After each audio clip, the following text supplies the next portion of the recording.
جھنجھن پور کے ایک گاؤں میں راہدیکا نام کی ایک لڑکی رہتی تھی۔ راہدیکا ہمیشہ سے رحم دل اور ردیالو تھی۔ وہ ہمیشہ دوسروں کا خیال رکھتی تھی۔ جتنی وہ رحم دل تھی اور اندر سے خوبصورت تھی، بظاہر وہ بہت خوبصورت نہیں تھی، جس کی وجہ سے وہ ہمیشہ دکھی رہتی تھی۔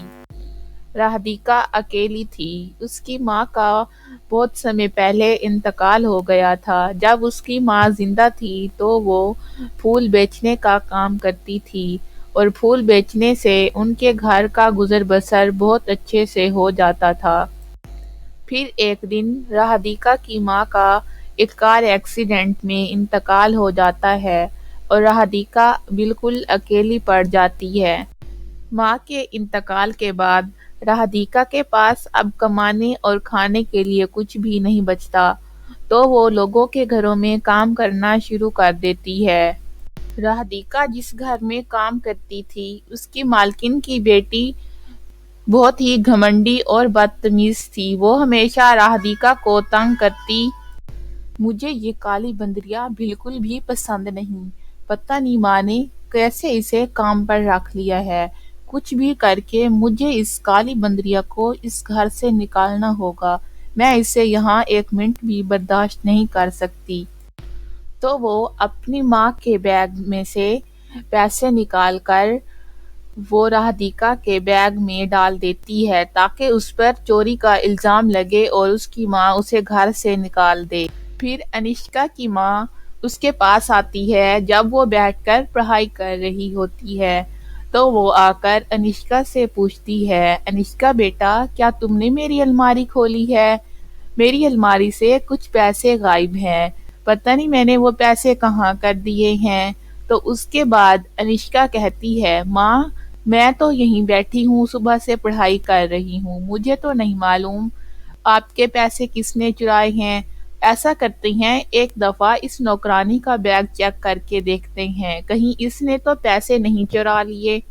دونوں ماں بیٹی راہدیکا کا بیگ چیک کرتی ہیں، جس میں سے راہدیکا کے بیگ میں جو انشکا نے پیسے رکھے تھے وہ پیسے برآمد ہو جاتے ہیں اور انشکا من ہی من میں خوش ہونے لگتی ہے کہ اب یہ کالی بندریا ہمیشہ کے لیے یہاں سے چھٹ پٹ غائب ہو جائے گی اور میری جان چھوٹے گی اس کالی بندریا سے۔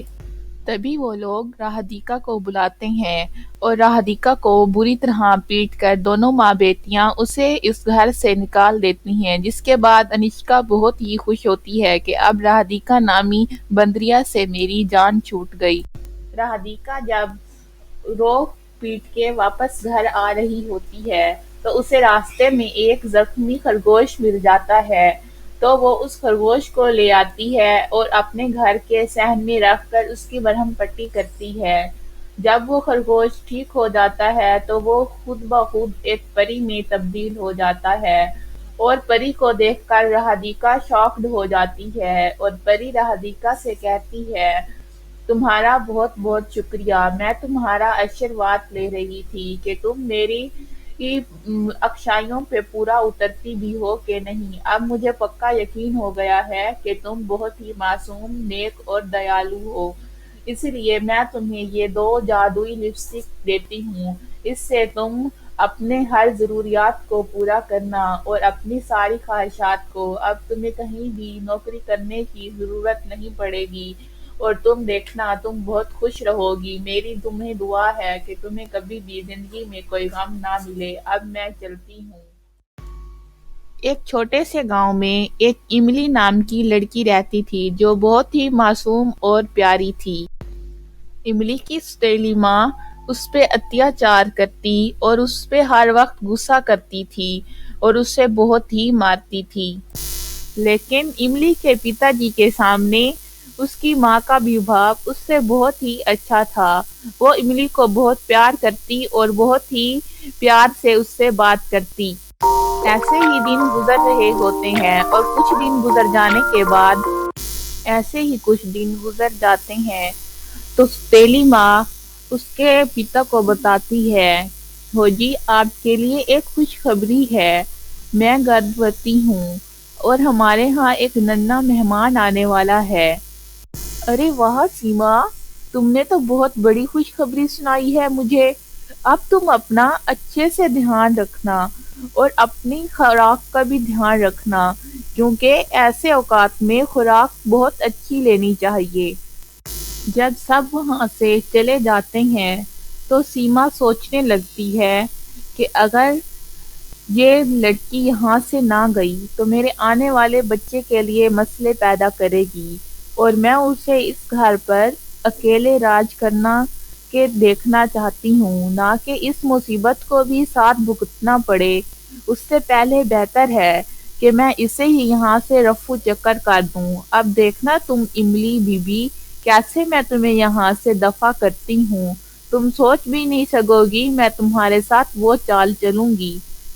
ارے املی بیٹا، آؤ آؤ، دیکھو میں نے تمہارے لیے ناشتہ بنایا ہے، تم یہاں بیٹھ کر ناشتہ کرو، میں تمہارے پتا جی کو بلا کر آتی ہوں۔ وہ یہ کہہ کر وہاں سے چلی جاتی ہے اور پیچھے املی بیٹھ کر ناشتہ کرنے لگتی ہے۔